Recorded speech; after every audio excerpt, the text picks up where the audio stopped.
Hello everyone, Assalamu alaikum. Welcome to my YouTube channel. This is Faraz Qurban Rajpar and I am here to discuss with you medicinal chemistry.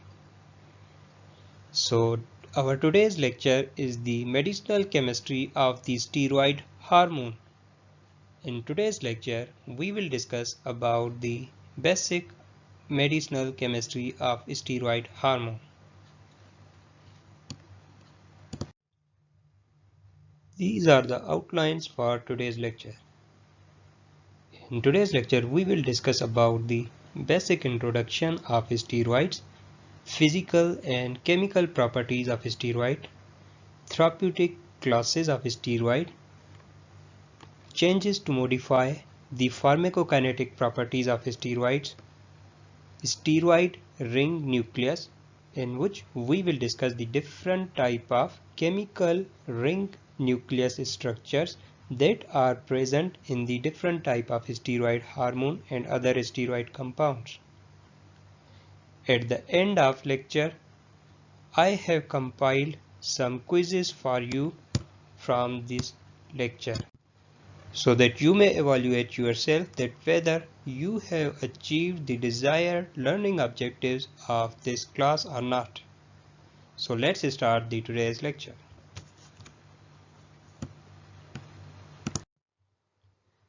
Steroids. Steroids are basically the naturally occurring compounds. It is the name given to the different type of compounds which are resemble with one another on the basis of their chemical structure. So such type of compounds are placed under the category of steroids because they have a particular ring structure, that is the cyclopentanoperhydrophenanthine, which we will discuss in detail in our upcoming slides. And on the basis of that ring structure, they are categorized under the class of steroids.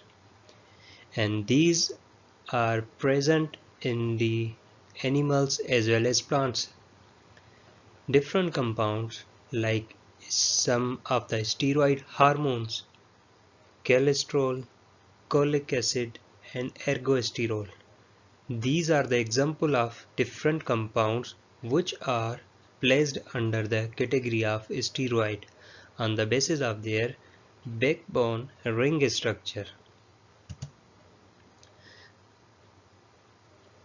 The steroid hormone examples are cortisone, hydrocortisone, testosterone, progesterone, and estrogen. These are the different type of steroid hormone that are naturally endogenously synthesized inside the human body, and beside this their synthesized further derivative have been also commercially synthesized.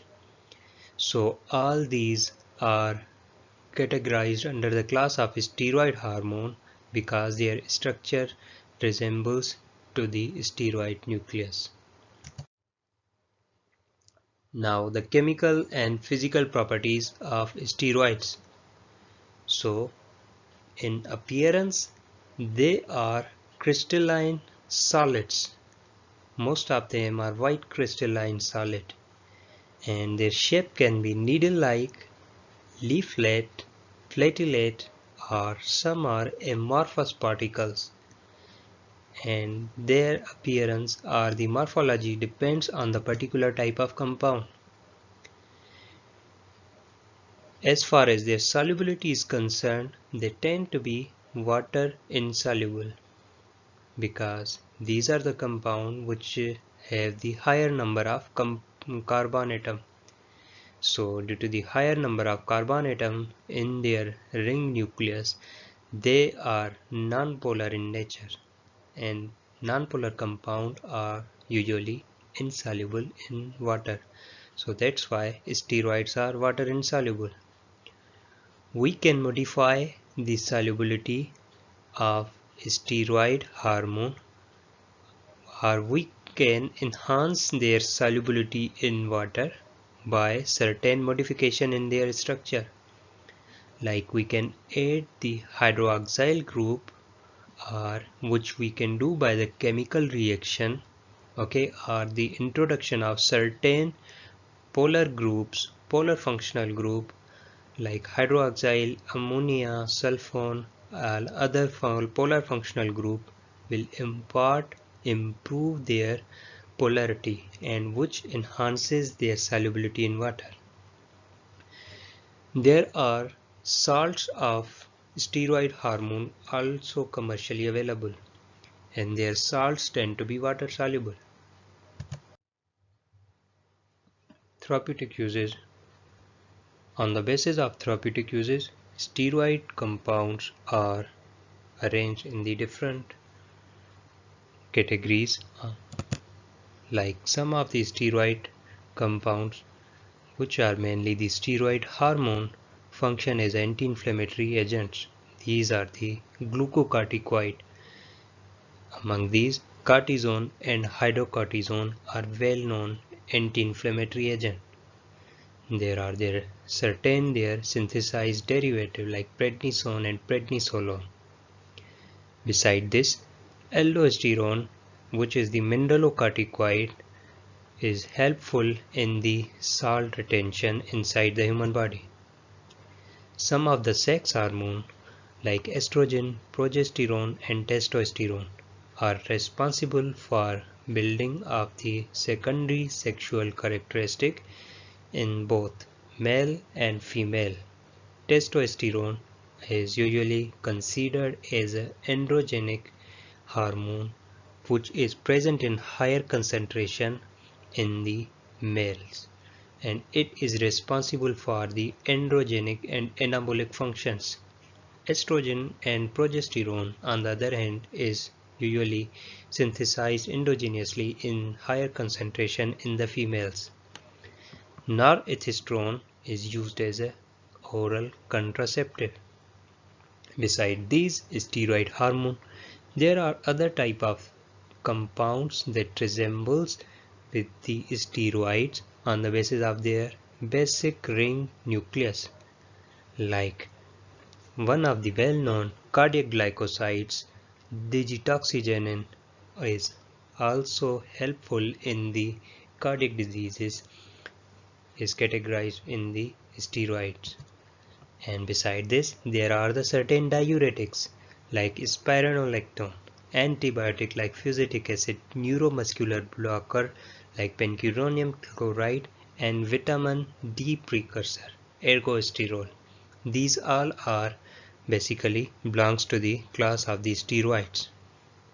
Like ergosterol is helpful in the synthesis of vitamin D, and it is a basic precursor for the vitamin D. Pancuronium chloride, which is the neuromuscular blocker agent, and antibiotic fusidic acid and spironolactone are all the steroids. Changes to modify pharmacokinetic properties of a steroid.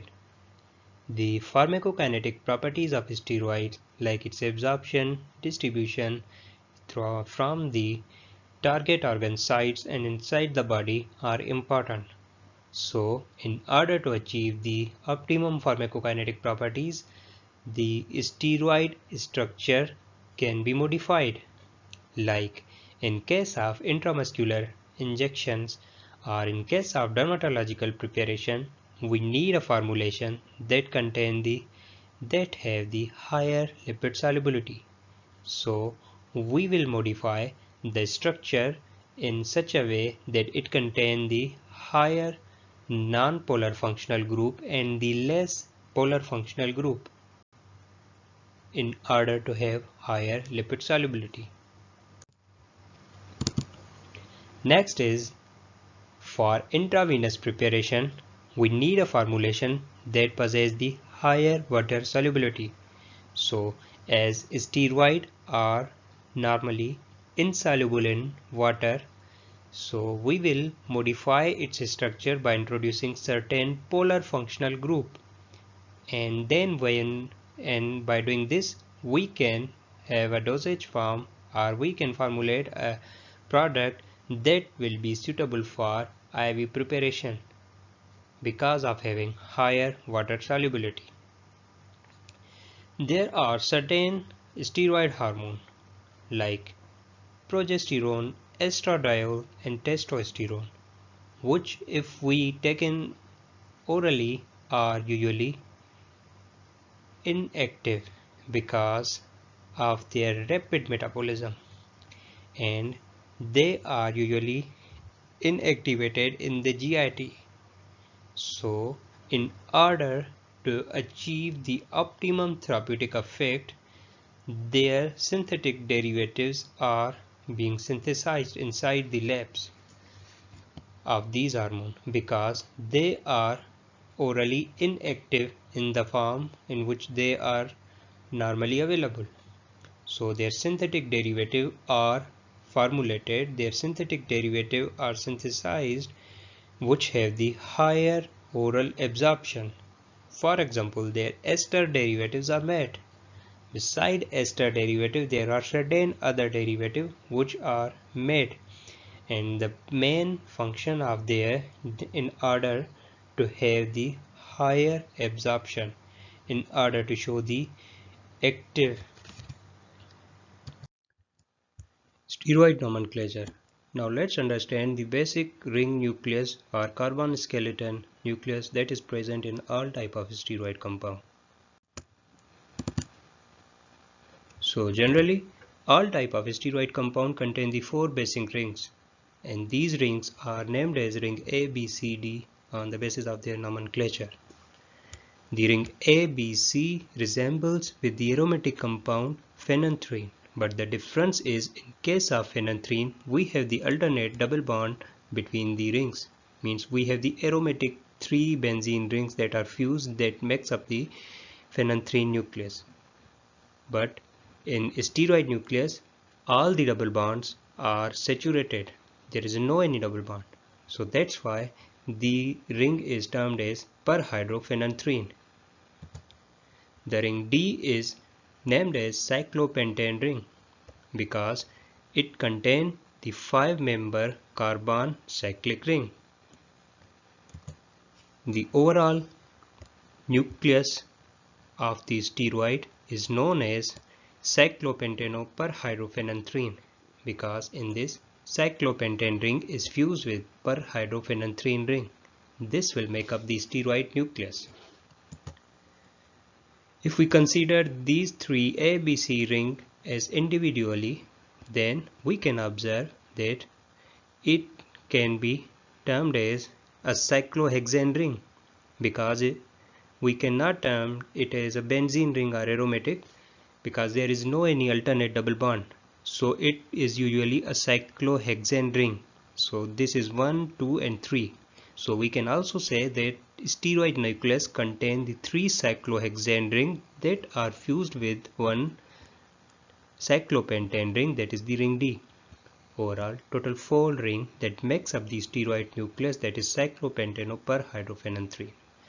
The numbering of this steroid nucleus or steroid chemical backbone nucleus is very much important. The numbering will be start from here, A ring over this position. This is 1, 2, 3, 4, 5, 6, 7, 8, 9, 10, 11, 12, 13, 14, 15, 16, 17. So in the basic ring nucleus, that is cyclopentanoperhydrophenanthrene, we can see that there are total 17 carbon atoms present. There are variety of different type of steroid hormone. Some have the total 19 carbon atom, some have 27 carbon, some have 21 carbon atom. Okay, so the difference will be the substitution of different type of functional group in the ring structure.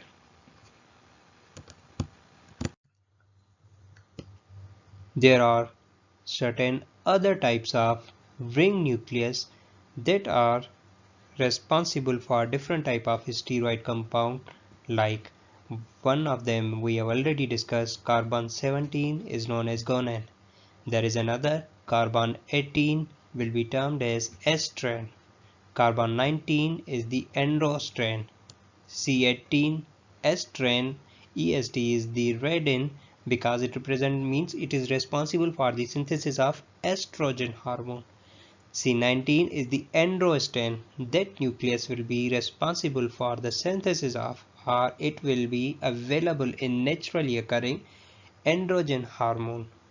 Pregnan is the C21 that will be present in the progesterone. This is on the left side. You can see this is the structure of the cholesterol. Cholesterol is the 27 carbon atom compound. This steroid nucleus or this steroid compound is usually present in the cholesterol. 24 carbon atom compound is or nucleus is termed as choline. Choline nucleus is present or it is the basic backbone ring structure in the cholic acid. These are the bile acids. Carbon 27 cholesterol is present inside the structure of cholesterol. Carbon 29 is termed as ergostane. Ergostane is the basic ring nucleus for the ergosterol. Now let's discuss about the estrone nucleus. Estrone is usually the carbon 18 nucleus. Means in this nucleus we have the total 18 carbon atom. Now we have already discussed the numbering of the carbon 17 atom. So in case of estrone we will have only additional 1 carbon atom. The position of 18th carbon is the between the third ring, that is the C, and the ring D, that is the cyclopentane ring. Means over here at the position of the carbon 13. This one. This is the carbon 18 position. This methyl group is usually the additional in comparison to the guanine or carbon 17 nucleus. And this nucleus is known as carbon 18 estrone nucleus. This ring nucleus is present in the structure of estrogen hormone. But in case of estrogen, we will have a modification in the A, and in that estrogen structure, you will see that in A we have the alternative double bond. Means A ring will be the aromatic ring. C19 nucleus. The C19 nucleus is known as androsten nucleus. In this we have the additional one more methyl group or carbon atom in comparison to the estrone nucleus. There are total 19 carbon atoms. Like this. This one is the additional methyl group or the additional carbon atom in comparison to the estrone nucleus. So the androsten nucleus is responsible for the structure of the androgen hormone like testosterone and progesterone. So you can see this is the structure or the basic ring nucleus for the androsten hormone like testosterone or progesterone. The modification will be there can be the side chain or the certain type of functional group at the carbon 17, 16 or 11 and so on, that we will discuss in our upcoming lectures. So the next is the C21 nucleus. The carbon 21 nucleus is usually termed as pregnan nucleus. Pregnan nucleus is present in the ring structure or chemical structure of progesterone hormone. So we have already discussed the carbon 18 and 19. So in this case we have the additional 2 more carbon atom. Okay, so these additional 2 carbon side chain is present at the carbon number 17th position, this one. So this additional 2 carbon side chain at the carbon 17th will make a new molecule or a new ring nucleus that will be termed as pregnan. So before this we have the 19 carbon atoms, 17, 18, 19, and by the addition of this 2 carbon side chain at 17th position, we have a new carbon nucleus that is known as pregnant. In this ring nucleus, you can observe the different substituent sites like I have mentioned here R1, R2 and R3. Basically, these are the representing the different type of substitution sites. Over here, different type of functional group can be present, which will make a new type of steroid hormone, the detail of which we will discuss in our upcoming lecture. Thank you so much. Now these are some simple short one-line questions from today's lecture. Question number 1. What is the chemical name for steroid nucleus? Number 2. How many carbon atoms are present inside the cholesterol ring nucleus or cholesterol? Number 3. Define S-strain and endostrain nucleus. Number 4. Give the examples of glucocorticoid and mineralocorticoids. Question number 5. Which diuretic possesses steroid nucleus in its structure? You may evaluate yourself by attempting these questions, or you may also post your answers in the comment sections. You are also welcome to ask any query relating to this lecture. So this was all about today's lecture. Thank you so much everyone.